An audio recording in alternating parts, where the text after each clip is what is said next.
कर्मयोग का वर्णन है।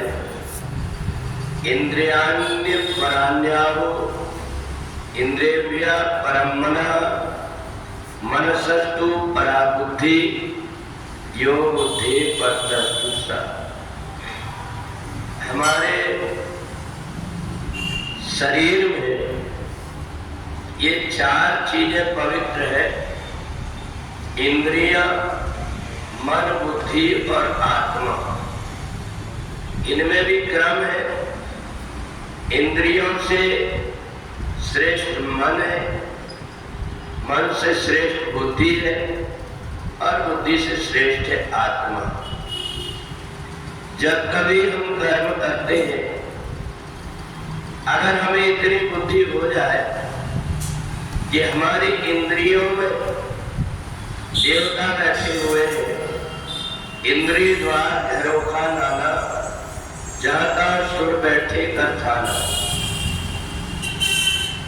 ये जो इंद्रियां है हमारी, अगर हमने इन इंद्रियों को, चाहे वो कर्म इंद्रिय हो, चाहे ज्ञान इंद्रिय हो, परमात्मा से यदि हमने जोड़ लिया तो इंद्रियों की पवित्रता बनी रहती है।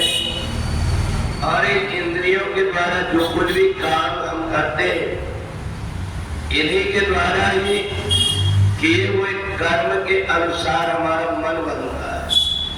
अगर हमने इंद्रियों की पवित्रता किया, कर्णित करे राम पद पूजा, चरण राम तीरथ चले जाए, जिनके श्रवण समुद्र समाना, कथा तुम्हारी सुभग सरिनाना। कान से हम दूसरों की निंदा चुगली न सुन करके भगवान की कथा सुन लिए। हाथ से जो कुछ भी हमसे सेवा बनी, हम वो सेवा कर लिए। और हमारे पैर से चल करके हम जहाँ पर परमात्मा का सत्संग हो रहा है, कथा हो रही, हम वहाँ पहुँच गए तो हमारी इंद्रियां पवित्र हो जाती है। और इंद्रियों के लगा ये मन पवित्र हो जाता है।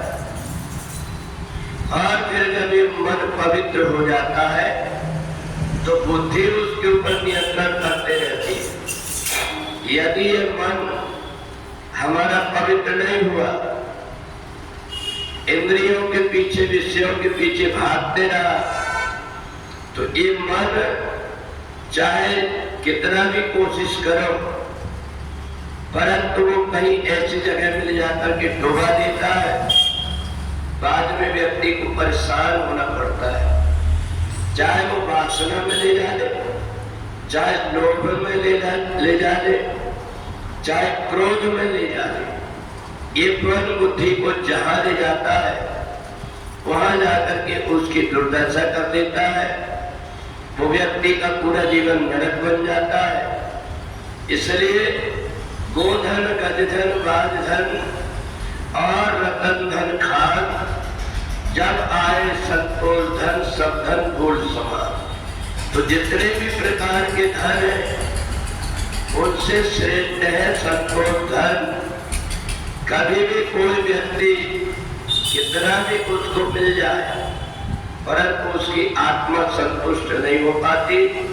इसलिए जो कुछ भी हमें मिला हुआ है उसमें संतुष्ट रहना सीख लिए तो जीते जी हम स्वर्ग में निवास करते हैं। और जब हमारी बुद्धि का नियंत्रण मन पे बना रहता है, ये मन फिर अपनी मनमानी नहीं कर पाता।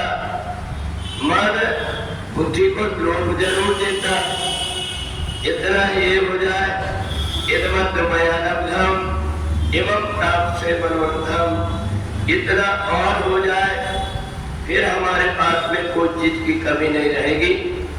इस बात के चक्कर में जो व्यक्ति पड़ा रहता है उसको पूरे जीवन में भटकते रहना पड़ता है।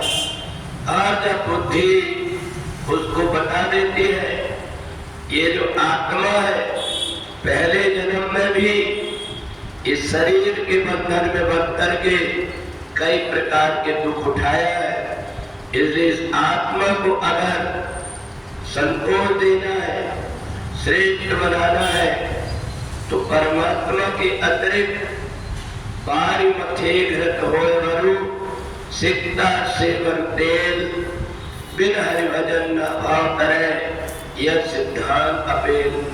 कितना भी कोशिश कर लो पर जब तक कि तुम परमात्मा की शरण में नहीं आओगे तब तक कि तुम्हारा उद्धार नहीं होने वाला। बोली वृंदावन बिहारी लाल की।